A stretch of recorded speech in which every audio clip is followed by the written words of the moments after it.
Your credit card should be making you money every single time you swipe it, not someday, right now. And if it's not, you have the wrong card. Today, I'm going to be breaking down 3 cards that actually put money back in your pocket, and more importantly, a secret upgrade path that most people never use.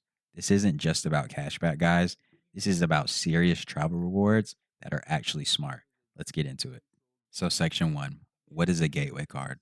There's a difference between a beginner card, a cashback card, and what I call a gateway card. Beginner card is just building your credit. Cashback card earns you money on your purchases. And a gateway card does both, but it also connects you to a bigger ecosystem of points that can be worth 2, 3, sometimes 4 times the cash value. Here's why this matters, guys. Credit card companies design their point systems in tiers. The entry level card earns points that are only worth face value. 1 point equals 1 cent. But the premium cards in that same family let you transfer those points to airline and hotel partners where the value multiplies. The 3 cards we're covering today are going to be the Discover It Cashback, Chase Freedom Unlimited, and the Capital One Savor. They all sit at the entry level tier, and 2 of them connect into a huge ecosystem. One doesn't.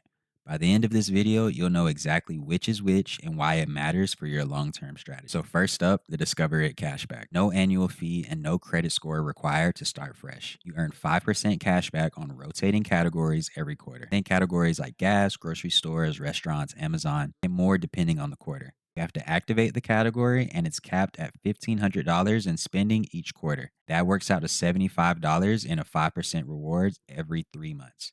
Everything outside of that earns 1%. Here's what makes this Discover card pretty special though. Discover matches every dollar of cashback you earn at the end of your first year, automatically. No enrollment required, no limit on the match. If you earn $300 in cashback your first year, Discover deposits another $300. That's a guaranteed 100% return in rewards in your first year alone, something that no other card on the market does. But here's the limitation, guys, and it's very important. Discover operates as a closed loop system. There is no Discover Premium travel card to upgrade into, no transfer partners, no point multipliers in the ecosystem. What you earn is cash back, and that is what you get. Period. It's an excellent standalone card and one of the best cards available as your first card, but it's not a gateway card. Next, the Chase Freedom Unlimited. No annual fee, and the earning structure breaks down to 5% on travel booked directly through Chase Travel Portal, 3% on dining, including takeout and delivery, 3% on drugstore purchases, and a flat 1.5x on everything else with no cap. Welcome bonus sits at $200 after spending $500 in the first 3 months, one of the easier bonuses to hit on the market. Now, here's where it gets technical, and this is the part that most people genuinely don't understand. This card earns Chase Ultimate Reward points, not just generic cashback. When redeemed on their own as a statement credit, those points are worth exactly 1 cent each. Functionally identical as cashback, nothing special yet. But Chase built their point system as a pooled ecosystem. If you hold the Freedom Unlimited alongside a Chase Sapphire Preferred or a Chase Sapphire Reserve, every point earned across all your Chase cards combines into one pool. First off, redeeming through the Sapphire's travel portal boosts your points value by 25 to 50% depending on the card. Second, and this is the real power move, you can transfer those points 1-to-1 over a dozen airline and hotel partners. So the same dollar you spent on dinner, earning 3% as Freedom Unlimited points, can become a flight on United, a hotel night at a Hyatt property, or a seat with Southwest, often at redemption value worth 2 to 4 times the original cash value, depending on the route and availability. Next, the Capital One Savor.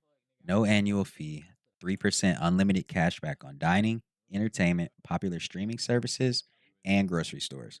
No rotating categories, no quarterly cap, which is a real advantage over cards that make you track activation every 3 months. And on top of that, 5% on hotels and rental cars booked through Capital One Travel, specifically 8% on Capital One entertainment purchases, things like concert tickets, event bookings through their platform, and a welcome bonus that's $250 after $500 spend in the first 3 months. Just like Chase, Capital One runs a pooled rewards ecosystem.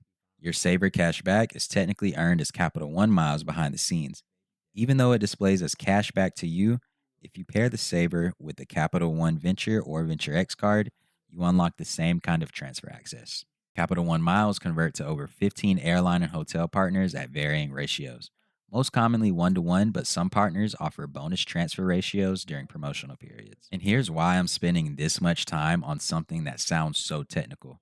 Most people choose a credit card based purely on percentage back. 5% sounds better than 3%, so they pick that card and stop thinking. But the real value isn't always about the percentage, it's what the percentage can become. A flat 1.5% that converts into transferable travel points worth 2 to 4 times more is mathematically better than a deal that's flat 3% and no upgrade path at all. The math isn't always obvious on the surface, and credit card companies count that people are not going to dig deeper. This is the entire business model built behind co branded ecosystems. Chase wants you holding multiple Chase cards, Capital One wants you holding multiple Capital One cards.